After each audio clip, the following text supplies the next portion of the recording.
Coach Corey Wayne, and this is my video coaching newsletter. And the topic of today's newsletter is going to be, should we take a break? Well, I've got an email here from a guy who's been with his girlfriend for about 7 years. They live together, and recently he found out that she's been kind of having an emotional affair with a guy that she works with. And this guy that she works with is telling her that she needs to leave the guy that wrote me the email so they can date and be together. And he admits that he got lazy, he got complacent he got away from his purpose and things in life. And so now he's wondering, what do I do? Should I have her move out? Should we take a break so I can recreate attraction? He's like, what the hell do I do? And since I coach a lot of men and women that are in long-term relationships, especially when I coach guys, and they start telling me they're having problems in their long-term relationship or their marriage, 99% of the time, it always boils down to one thing. And that's one of the chapters of my book, which is the courtship never ends. And guys get lazy, they get complacent, they stop dating. Even though they might say, I love you all the time, they're not taking her out, they get busy, they get caught up with the kids, those kinds of things. And they stop doing the things that made her fall in love in the first place. And so I know a lot of people that watch my videos, they're in these kinds of situations, and they're wondering, what the fuck do I do to turn things around? So I got a quote that I wrote, and then we're going to go through his email. And the quote says, the courtship never ends in a relationship. If a man stops dating his wife or girlfriend and becomes lazy and complacent, eventually another man will come along and date her instead. Talk is cheap. Saying that you love and care for someone, but not backing those words up with actions that are congruent with them, will cause a loss of respect and romantic attraction. What you do to make a woman fall in love with you is what you must always do to keep her in love with you. Couples that continually play together stay together. So let's go through his email. He says, Hi Corey, I just want to say thanks for what you do. Your work is something every guy should know and live by. I wanted to contact you as I'm at a loss about what to do in my current situation. My fiance and I have been together the last 7 years. We currently live together, and she recently had a meltdown about our relationship. Sounds like almost like a Chernobyl type size meltdown. She has a friend at work, such a helpful friend of course, who has expressed interest in her, wanting her to leave me and be with him. Isn't that great? What a nice guy. He sounds like a dude with lots of integrity. Trying to rip off your fucking fiance. That's the kind of thing that you pick up. You'd say, if you don't end it with that fucking guy, I'm going to call your boss and I'm going to let him know that I don't appreciate one of the coworkers hitting on my fiance and trying to encourage and end our relationship. That's not fucking cool. That's not. You did that, and there's a really good fucking chance that little lack of integrity, little pecker, would get fucking fired in a heartbeat. Because most companies, they don't, any kind of hint of sexual harassment or anything along those lines, it's like, they get the attorneys. That doesn't matter how long you've been with the company. It's like the guy always loses in those particular cases. So he says she is confused and worried she might not love me, and she is worried that she might make a mistake by marrying me. And I would say, great, we don't have to get married right away.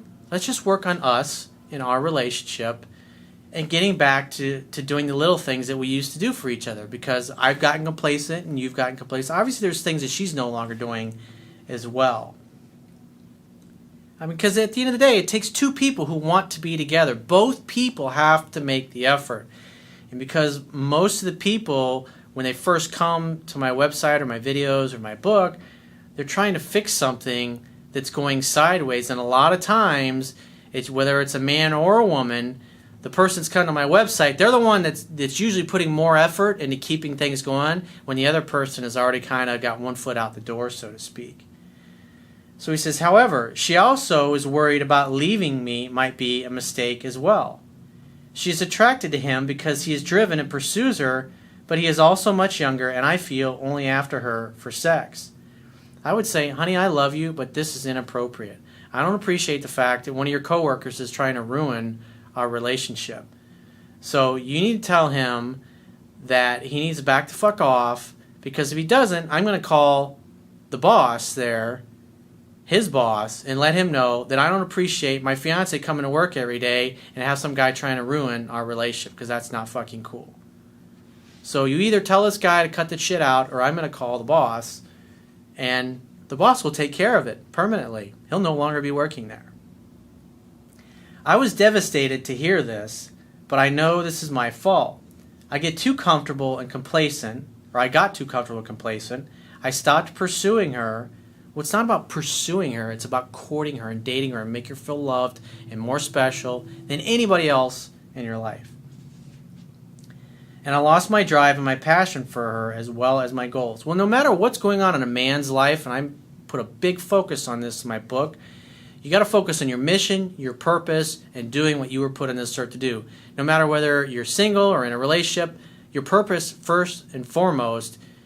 At the end of the day, that's what's going to make you attractive and desirable to a woman anyways. Because women like guys who have ambition, who have goals, who have dreams, who have things that they're pursuing. And then they can become a part of your life and help you make those goals and dreams a reality. They can help you co-create together. I just don't know where to start. She expressed that she wanted me to be the man in the relationship again, which led me to you, and I've been trying to apply your teachings to my efforts. I've been planning dates and making efforts to let her know and feel my interest, but I'm afraid I want her more than she wants me at this point. Well, you got to call her out on that. You just say, hey, you wanted me to take the lead in the relationship, and you know what? I'm sorry. I totally fell down on you. I got lazy. I got complacent after 7 years. I took for granted that you were always going to be here because, after all, we were engaged to be married. So I fucked up as a man, and I really apologize to you for that. And so thank you for bringing this to my attention. And I appreciate the fact that you did this, because now I know and I realize what I've been doing wrong, and so thank you. I appreciate that. And the fact that you're giving us an opportunity.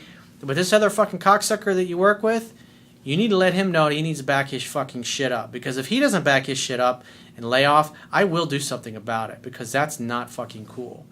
Because it's hard enough when you and I are trying to work something out and you got this guy trying to fucking get in your pants. It's not right. It's not honorable. It doesn't have integrity. Because think about it. Say you end up with that guy. Say you start dating that guy and he gets bored of you. What do you think he's going to do?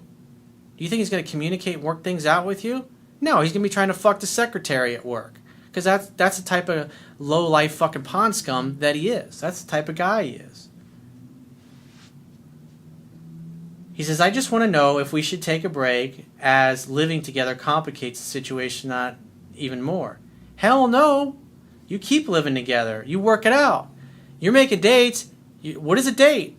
Create an opportunity for sex to happen. Hang out, have fun, and hook up. But you got to let her know. You got to say, honey, you need to make an effort. Because I feel like right now I'm making the effort to turn things around, and you're just trying to kind of going along with things, not really making effort, thinking about this other guy that you work with, and that's not fucking cool. I want you, if you want to make this relationship work, because I can't do this by myself, we have to do this together. You got to give me 100% of your effort, not tell me that you're confused, you're unsure. We can delay the wedding. We don't have to get married right away. That's fine. But to say you want me to be the leader in the relationship and then not make the effort while you explore things with this guy that's constantly hitting on you and basically waving his dick in your face every time you go to work, that's not acceptable. He says, I don't want to take a break, but from what I've read, we need time apart to build attraction and get a fresh start. No, dude, she lives with you. You just need to start courting her and dating her again, hanging out, having fun, hooking up, communicating with her, taking her out on dates, and letting her do 70 to 80% of talking. Because what's happened is you ignored and you neglected your fiance. And so she goes to work, she's not happy, she's not fulfilled because you're basically ignoring her, and you basically became roommates. So what happened? The other guy's like, oh, really? Oh, so your fiance, he's not paying attention? Oh, you're such a great girl. You're so beautiful, and I mean, you're amazing and you're interesting. It's like, what else? And he just keeps talking. Tell me more. And so they're going to lunch together and doing things. I mean, I don't know. Maybe they're going to lunch together, or maybe they're not. But that's what he's doing. He's listening to you, and he's, in essence, taking your place. And that's why when you go out on dates, your fiance needs to be doing 70, 80% of the talking. What else, honey? How was your day? Tell me more. When she comes home, say, you look so fucking beautiful. Come over here. Give her a kiss. Say, how was your day, honey? Make dinner, do whatever, do something together, hang out, have fun, hook up, create an opportunity for sex to happen. Get back to dating, courting her like you did in the beginning. Because what you do to get her to fall in love with you in the first place is what you're going to always do to keep her in love with you. And so you just basically started neglecting the fundamentals. And now what's happening is the emotional component that you used to bring to the relationship by being her rock, being her mountain, listening to her problems, talking to her, being interested in what she's doing, hearing about what's going on at work, you stop doing those things. And therefore, now some other guy's coming along and he's doing those things for her that you used to do. That's why you need to get back to doing it. But she needs to tell that guy he needs to back his shit up. And if he doesn't do that, then you're going to get on the phone with her employer and say, you don't appreciate this. Or maybe you even go down there and talk to the boss in person. Put his nice suit on and go down there. Be a total professional. Don't go down there and beat the shit out of the guy, because that'd be a bad thing. That'd be just as bad as well. But tell your wife or your fiance that she needs to resolve that and she needs to tell him to back off. And if he won't do it, if he won't respect, if he keeps hitting on her, then you will step in and you will put an end to that permanently by talking to his boss. Because you do that, especially if it's a big company, he'll fucking fire his ass in a heartbeat and he'll be fucking out the door. And he'll learn the lesson the hard way that you don't do that shit. Because it sounds like he's young and dumb and he needs to learn that kind of a lesson. That is not fucking cool. He says, so he continues on, your help would be greatly appreciated. So that's what I would do if I were you. Hang out, have fun, hook up, make sure she's doing 78% of the talking. There's a video that I did several years ago. It's also one of the essential fundamentals on my YouTube channel called How to Communicate with Women Effectively. You start doing that on your dates, that'll open her up back to you. When you get home, have some things like some strawberries or some whipped cream or some massage oil, some things that you can do together to reestablish that intimacy. Think back to the kinds of things that you used to do when you first started dating her. That guy, that's the guy she fell in love with and wanted to marry. And you are still that guy today.